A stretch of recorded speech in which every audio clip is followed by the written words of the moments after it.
Yan ano, yung ginagawa ni Rocky na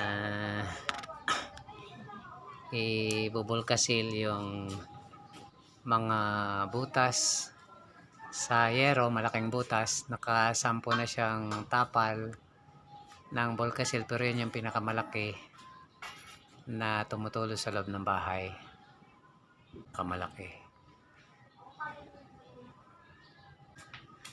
Kaya tingnan natin kung paano kakabitan ng goma at bulkasil, ano.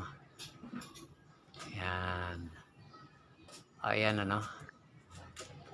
Tapos yon, tatapal niya ngayon doon para after ng isang oras, drying time, ay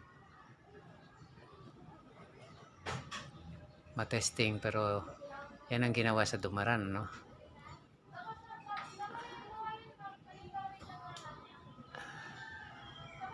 Yan. Kasi medyo malaki. Malaki siya, kaya malaki siya. Yun.